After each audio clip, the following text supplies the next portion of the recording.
आज हम श्रद्धे द्वारा रचित भक्ति गाथा नारद भक्ति सूत्र का कथा भाष्य इसका अध्ययन करेंगे। श्रद्धे हमें बताते हैं भक्ति की अभिव्यक्ति। भक्ति गाथा भक्तों की अनुभव कथा है। रस भी की, भाव भी की, भक्ति की अभिव्यक्ति है। यह देव ऋषि नारद के भक्ति सूत्र में इसकी सभी गाथाएं, कथाएं व अभिव्यक्तियां पिरोई हुई हैं। प्रत्येक सूत्र का अर्थ, उसका अंतर्बोध किसी न किसी भक्त की अनुभव कथा के माध्यम से स्पष्ट किया गया है। जिन भक्तों की भक्ति अभिव्यक्ति इसमें कही गई है, उसमें एक अपना अस्तित्व भी शामिल है। परम पूज्य गुरुदेव के प्रथम दर्शन के साथ ही अपने अंतस में भक्ति के अंकुर फूटे। दर्शन, मिलन, सानिध्य, सामीप्य व शिक्षण की निरंतरता एवं प्रगाढ़ता के साथ अपनी बौद्धिक चेतना भक्ति चेतना में रूपांतरित होती गई। गायत्री महामंत्र के तीनों चरण वर्ण धारण व सन्मार्ग पर अग्रगमन ने समावेशित होकर गुरु भक्ति में ईश्वर भक्ति का अनुभव कराया। तब बन पड़ा भक्ति गाथा के रूप में नारद भक्ति सूत्र का यह कथा भाष्य। इसमें आगे श्रद्धे हमें बताते हैं देवर्षि नारद का आह्वान। हिमालय अपने अंतस की समूची दिव्यता का वैभव बिखेरने के लिए आज संकल्पित था। जिस पवित्रता, शांति एवं सघन आध्यात्मिकता के लिए उसे जाना जाता है, इन क्षणों में वह सब कुछ यहाँ साकार हो रहा था। हिमाच्छादित उत्तुंग शुभ्र धवल शिखर आज वसुधा पर स्वर्गीय भावनाओं के शुभ संदेश के अवतरण का माध्यम बन रहे थे। निरब्ध आकाश के विस्तार में चंद्रदेव अपनी संपूर्ण प्रभा के साथ उदित हो चुके थे। उनकी अमृत वर्षिणी चांदनी हिमालय के इस दिव्य परिसर की दिव्यता को और भी शतगुणित कर रही थी।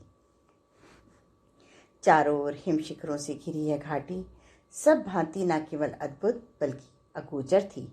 यहाँ तक पहुँच पाना उनके लिए भी असंभव है जो पर्वतीय यात्राओं एवं पर्वतारोहण के लिए विशेषज्ञ माने जाते हैं। अपनी दुष्कर पर्वतीय यात्राओं एवं महाकठिन पर्वतारोहण से हिमालय के जिस परिचय का लोग बखान करते हैं, वह तो बस उसके विशाल व्यापक कलेवर का परिचय है, लेकिन काया का परिचय आत्मा का परिचय नहीं है।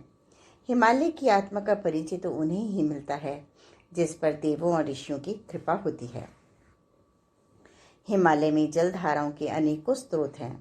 गंगा, यमुना जैसी महानदियों की पावनता भी इन्हीं पर्वतराज की गोद में खेलकर पल्लवित होती है। लेकिन इन सभी जलधाराओं के अतिरिक्त एक अन्य महाधारा का स्रोत हिमालय है।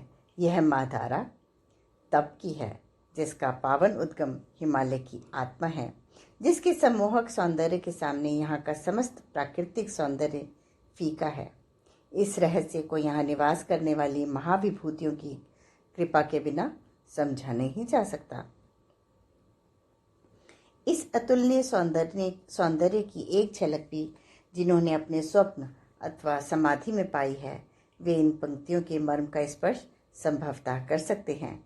इस शुभ घड़ी में हिमालय का वही अतुलनीय सौंदर्य साकार हो रहा था।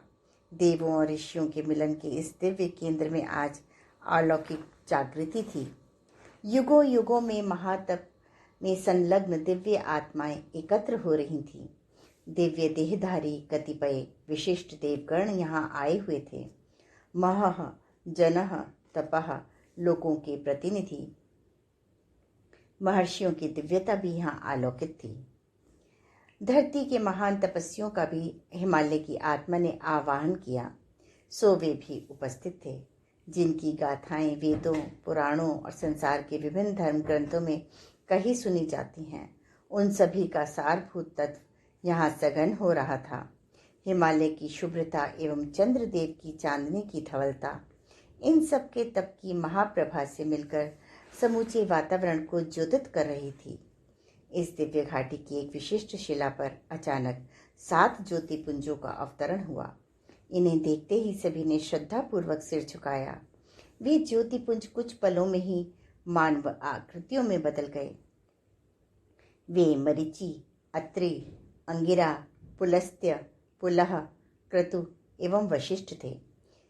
यह वैवस्वत मनवंतर का सप्तऋषि मंडल था, जो दृश्य जगत की अदृश्य व्यवस्था का सूक्ष्म संचालन करता है। इन्हीं के तप, शक्ति एवं ज्ञान के प्रभाव से संसार पोषित होता है।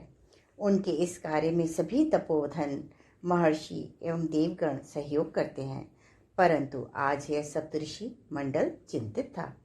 इन महर्षियों के मुख चिंता एवं पीड़ा की रेखाएं साफ साफ दिखाई दे रही थीं। उनकी इस पीड़ा ने वहां की सघन शांति को स्पंदित कर दिया।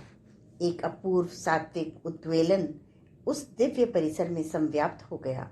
सभी इसका कारण जानना चाहते थे। सबकी चिंता मिश्रित जिज्ञासा को महर्षि वशिष्ठ ने संबोधित किया। धरती की दशा आप सभी को ज्ञात है। इस दशा के साथ आपको धरती के परम गूढ़ रहस्यों का भी ज्ञान है। एक छोर पर है प्रकृति के असंतुलन से उपजी भीषण एवं भयावह आपदाएं, और दूसरी ओर है मानव की दूषित प्रवृत्तियां। आज का मनुष्य जीवन का मर्म ही भूल चुका है। लिप्साओं और लालसाओं के आघातों से उसकी मानवीय गरिमा चोटिल और घायल होकर मृत प्राय ही है। ऋषियों एवं देवों ने मिलकर धरा पर उज्जवल भविष्य लाने का निश्चय किया, परंतु महर्षि वशिष्ठ बोलते बोलते बीच में रुक गए। उनकी पीड़ा के स्पंदन उपस्थित सभी जनों की चेतना में स्पंदित होने लगे। कुछ पलों के लिए एक महामौन छा गया। इस महामौन का एहसास करके चांदनी से अटखेलियां कर रहे पास के सरोवर एवं सुदूर झरनों के जल ने भी चुप्पी साध ली। इस चुप्पी को ब्रह्म ऋषि विश्वामित्र ने अपनी वाणी की प्रखरता से भंग किया। उज्जवल भविष्य के साकार होने में अवरोध क्या महर्षि? जो संकल्प महाकाल का है, उसे भला साकार होने में कौन रोक सकता है? रोकेगा तो कोई नहीं ब्रह्म ऋषि विश्वामित्र, परंतु महाकालेश्वर की कृपा के इस अवतरण को धरती पर धारण कौन करेगा? प्रदूषित प्रकृति व्यथित एवं क्षुब्ध होकर खंड प्रलय के जो नित नए दृश्य उपस्थित कर रही है, अथवा फिर कलुषित मानवीय प्रवृत्ति जो आतंक और संहार के सर अंजाम जुटाती रहती है। भगवती गंगा के अवतरण की गाथा को कौन नहीं जानता? यदि भगवान सदाशिव उनके वेग का शमन न करते तो क्या अवतरण संभव था? ठीक इसी तरह धरती और मानवता के उज्जवल भविष्य को अवतरण का कोई आधार चाहिए, और वह आधार क्या है? यह स्वर महातपस्वी भृगु का था, जो इस दिव्य सभा में साक्षात अग्नि की भांति प्रदीप्त हो रहे थे। ऋषि श्रेष्ठ, वह सबल आधार है। मनुष्य की परिष्कृत भावनाएं, उसकी संवेदनाओं के संवेदन, उसके हृदय को विराट की पवित्रता के पुलकन से भरती धरती भक्ति। महर्षि अत्रि ने अपने कथन से सभा का समाधान किया। इस समाधान से सभी सहमत थे। सचमुच ही यदि भावनाएं परिष्कृत हो जाएं, तो मारो और मरो की रट लगाने वाला मनुष्य जियो और जीनो दो की सोच सकता है,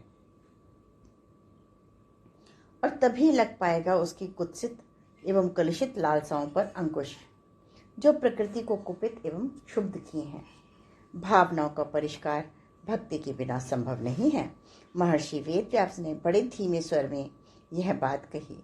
वेदांत सूत्र एवं श्रीमद् भागवत के रचयिता महर्षि वेदव्यास इन क्षणों में प्रज्ञा एवं करुणा का पुंजीभूत स्वरूप लग रहे थे। उनका कथन सभी को महामंत्र की भांति लगा। वे कह रहे थे, भक्ति के बिना शक्ति के सदुपयोग की कोई संभावना नहीं। भक्ति न हो तो बुद्धि विवेक रहित होती है और बल निरंकुश व दिशाहीन। भक्ति के बिना सृजनात्मक सरंजाम भी संहारक हो जाते हैं। महर्षि वेदव्यास की वाणी सभी को प्रीतिकर लगी। उस दिव्य सभा की अध्यक्षता कर रहे सप्त ऋषियों ने कहा, महर्षि, धरती पर भक्ति की भगीरथी के अवतरण के लिए आप ही कोई युक्ति सुझाएं। इस ऋषि वाणी के प्रत्युत्तर में महर्षि वेदव्यास ने कहा, इसके लिए सर्वाधिक उपयुक्त देव ऋषि नारद हैं। वे भक्ति सूत्रों के रचनाकार एवं भक्ति के मर्मज्ञ आचार्य हैं। देवों और ऋषियों की इस संपूर्ण सभा को उनका आह्वान करना चाहिए। वेदव्यास के ये स्वर सभी की चेतना में संव्याप्त होकर देव ऋषि के आह्वान में बदल गए और उस घाटी में एक दिव्य अनुगूंज उठी। तेजसा यशसा बुद्धया नयेन विनयेन च भक्तिना तपसा वृद्धम नारदम आह्वयामि वयम। जो तेज, यश, बुद्धि, नय, विनय, भक्ति एवं तप सभी दृष्टि से बड़े हैं, उन नारद का हम सभी आवाहन करते हैं। आगे श्रद्धे हमें बताते हैं, श्रद्धा का अर्थ है परिपूर्ण विश्वास, ऐसा विश्वास जिसमें शंका, कुशंका, तर्क वितर्क आदि की कोई गुंजाइश ही न रहे। प्रज्ञा का अर्थ है स्वविवेक, इतनी दृढ़ता जिसमें संकल्प की मूर्तिमान हो सके, जिसमें संकल्प ही मूर्तिमान हो सके, किसी से पूछने की कोई गुंजाइश न रहे।